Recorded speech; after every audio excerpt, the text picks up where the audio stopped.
Hi everyone, welcome to Yoga and You. I'm Sanjana Prasad. I invite you to join me on a 7 days diabetes management series. Today is day 1.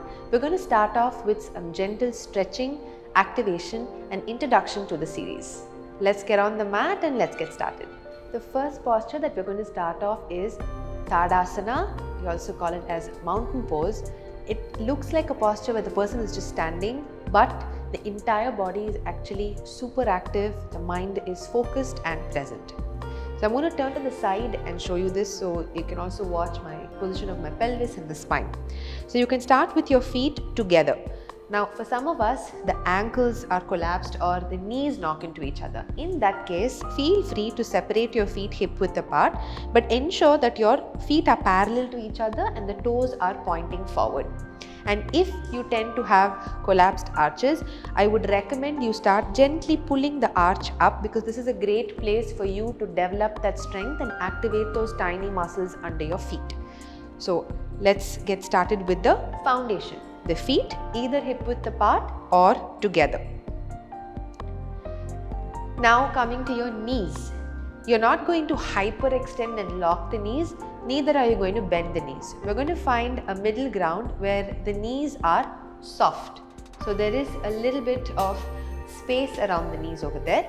Your quads are active. So you're going to gently engage the quads. You feel that activation around the quads here.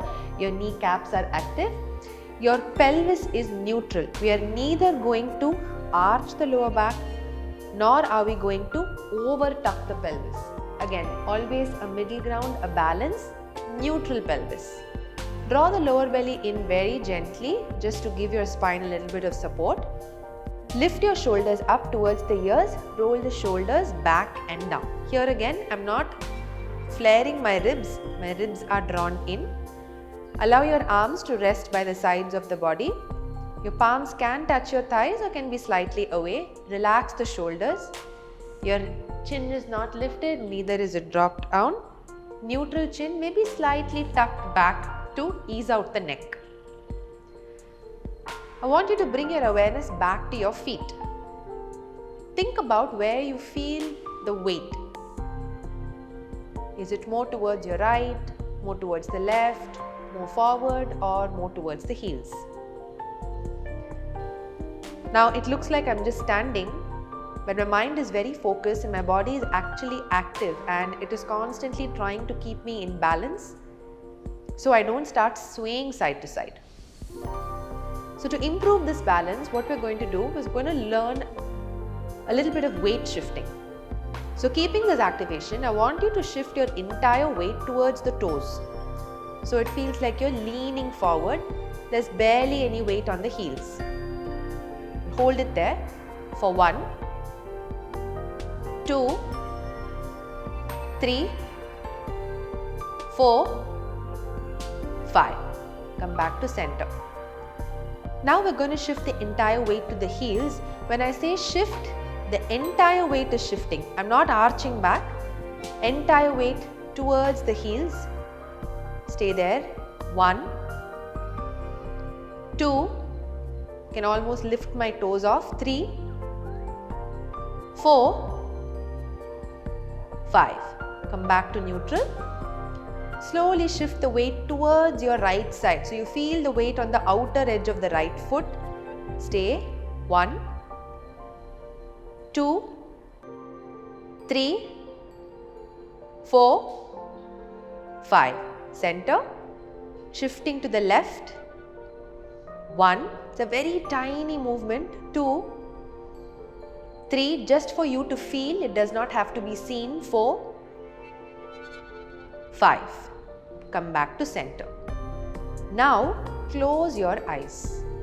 You have a sense of how it feels to shift forward, shift back and shift to the sides. Now keeping your eyes closed, maintaining that activation, ground yourself to the center, your center of gravity. That midpoint between the front, back, right and left, where there's barely any swing. If you are uncomfortable with eyes closed, you can also do this with eyes opened, where you're trying to still the body and just focus on the breath.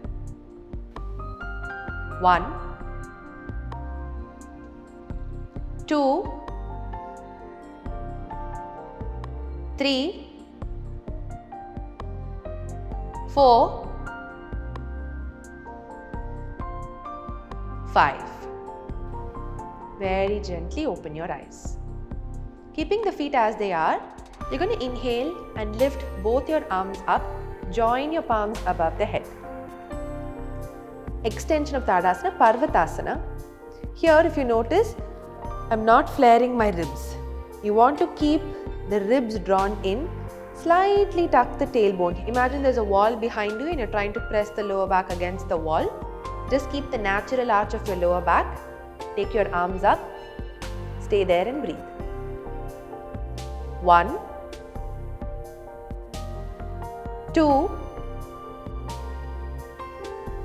3, 4, 5. Exhale and gently bring your arms back down. Okay, moving on to the next posture. Tadasana gives you the base or the foundation for this one, which is Vrikshasana. So if you're able to find your grounding in Tadasana, balancing postures also become more comfortable because you know where your center of gravity is and you also have a point of focus. So for Vrikshasana, we'll start off with a basic variation where you're going to place your palms on your waist. I'm going to balance on my left foot. I'm going to fix my focus at a point in front of me on the floor. For you, if it's comfortable to place at your focus at a point at eye level, feel free to do that. I want you to just focus on an unmoving point. Now from here, you're going to lift your right foot up, place it against the left shin and open out your knee. Stay there and breathe. 1, 2, 3, 4, 5. Release, relax. Let's switch to the other side. When you're shifting the weight, I don't want you to push your hip out. There is a slight weight shift, yes, but we are not going to sink into the opposite leg to find balance. The standing leg is tall and strong. So engage the glute and you're going to lift the left foot up to the shin and stay there for 1, 2, 3, 4, 5. Slowly bring the foot down. Now, if you're finding balancing postures hard, you feel a bit disoriented, it's good to practice them close to a wall. So I would go close to a wall, keep the wall just about, say, a forearm distance from my face so that my point of focus is really close to me and not very far away. The closer your point of focus, the better your balance. If you're still feeling out of balance, then I would recommend keeping the wall on your side. If you're practicing with the right leg up, keep the wall on the left side. So in case you lose balance, you always have this wall to play with the balance here till you eventually find that stability. Now, if this is very comfortable for you, we're going to lift the heel all the way up to the groin. This requires a little bit of opening in the hips as well, and the standing leg has to be strong so that your leg doesn't keep slipping out. So let's give it a shot. So we're going to try balancing on the left leg now. So you're going to lift your right foot up to the left inner thigh. Once you have balance, take your arms up. Breathe. 1, 2, 3, 4, 5. First, bring the palms down to your waist. Gently release the foot down. Every posture, try to come out as smoothly as you go in so that you don't lose balance. Okay? If you have flat feet like me, balancing asanas can be a little bit challenging, but I highly recommend that you practice them over and over again. Out of personal experience, doing it repeatedly has really improved the stability in my ankles, my control and my focus. So that is something that you should include in your practice even though it is challenging. So let's switch to the other side now. You're going to balance on your right foot, fix your gaze, don't stick your hip out, stand strong, Lift your left leg up, hold on to the ankle, lift the heel all the way up towards the groin. Stay there. Make sure the knee is pushed out. Take your arms up. Draw the belly in, breathe. 1, 2, 3, don't hold your breath. 4, 5. Control, bring the palms to the waist. Gently bring the foot back to the mat. Fantastic. We're going to move down now to the floor for Paschimottanasana. Let's go for it. So we're going to sit down with the legs extended forward. Now, if for some of us in this position, you'll notice that the back is starting to round. This could be because of multiple reasons. You could have tight hamstrings, a tight lower back, or maybe a little bit of weakness around the belly or your lower back. So what here we want to do to help us sit tall is to bend the knees. This is a nice micro bend in the knee, and it'll help you to sit a little bit taller. Okay. Now another way you can do this is also to sit on a block or a couple of cushions, which will help to elevate the lower back, and it will help you get a slightly forward tilting pelvis, which is required for your forward folds. Now we're going to stay here. The first posture that we are going to do is called Urdhva Hasta Dandasana. So you're going to take your arms up, palms facing each other. This is the starting point for all your seated forward folds. With practice, eventually when you're able to sit here with your legs straight, sit tall and hold this here with engagement in the belly, you know you're ready for deeper forward folds, right? So bend the knees slightly, take your arms up, let's stay here and breathe. 1, 2, 3, 4, 5. As you exhale, lengthen forward. Now I'm going to take a 3-finger grip on my big toes. You notice I'm still looking ahead and lengthening forward. I am not going for the forward fold yet. Keep lengthening the spine. This is a preparation, Padangushta Dandasana. 1, 2,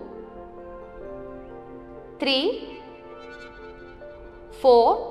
At this point, if you feel like you are comfortable, I want you to start straightening out your knees. You see, when I straightened out my knees, I didn't go away from my leg. So I'm still lengthening the spine, but my knees are straight. I'm maintaining the contact between my belly and the thigh. Breathe here. 1, 2, 3, 4, 5. Inhale, arms forward and come up. Exhale, release your hands. Now we are going to go for Paschimottanasana. Paschimottanasana is a seated forward fold. Paschima means back of the body, and Uttanasana is like we are stretching the back of the body. So we are not going to try to go flat here because the spine has a natural curvature, but we don't want to strain the shoulders and be forcing the body into the forward fold. You want to have that ease and also that comfort in the forward fold, at the same time experience the stretch. So let's start again with the knees bent. We're going to inhale and lift your arms up. As you exhale, we're going to change the grip this time. We're going to see if we can hold the sides of the feet or the top of the feet. I like holding sides of the feet, it gives me a better grip. Now from here, inhale, lengthen the spine. Exhale, you're going to melt into the thigh. Now if you're still very comfortable here, you start sliding your heels forward, forward, forward. At one point you feel like, okay, now I've reached my maximum, I'm comfortable, and you're going to melt in towards your legs. Stay there and breathe. 1, keep drawing the navel in. 2, 3, 4, 5. Inhale, arms forward and come up. Exhale and release your arms. Lie down on the back. We found a little bit of activation through Tadasana, balance and focus through your Vrikshasana, and a gentle relaxation forward fold stretch for the back through Paschimottanasana. 3 very important postures. We covered stability through the standing, balancing, very important for focus, and also Paschimottanasana as a start to your forward folds. Very important posture in this series is now Shavasana. and we're going to practice this with a quick rotation of awareness through the body. So separate your feet about mat width apart. We're not going to control the legs.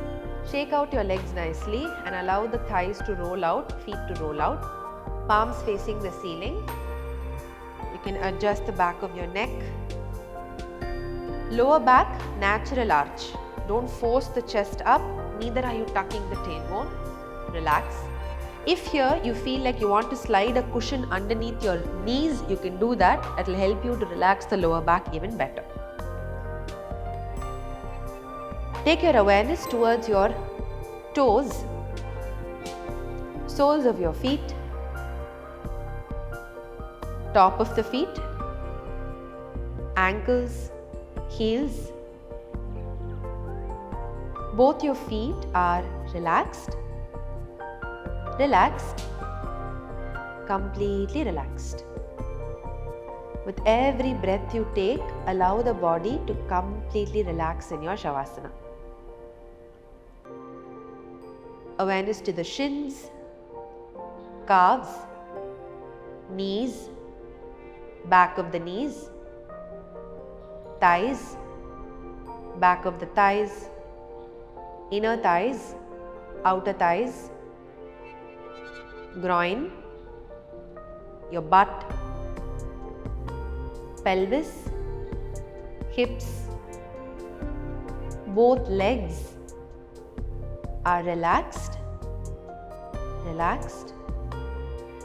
completely relaxed. Awareness to the lower back, mid back, upper back. Awareness to the sides of the body from your waist all the way up to your armpits. Awareness to the lower belly, area around the navel, upper abdomen, ribs, chest, sternum. Your torso is relaxed, completely relaxed. Awareness to the shoulders, shoulder blades, upper arms, armpits, elbows, forearms, wrists, palms, fingers. Both your arms are relaxed, completely relaxed.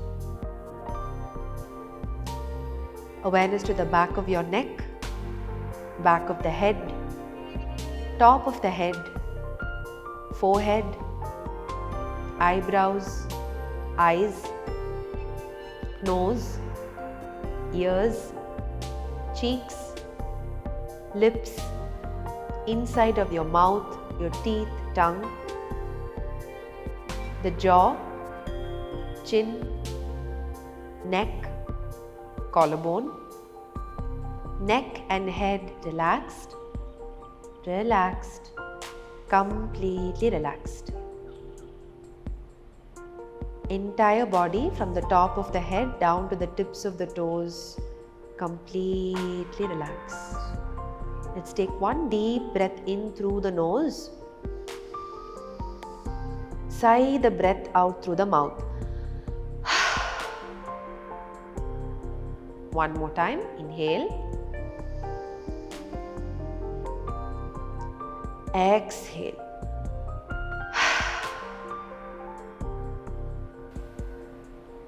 Continue to stay in Shavasana for another 2 minutes and completely relax the body.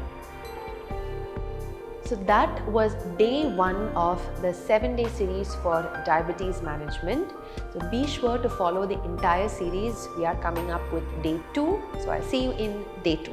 Thank you.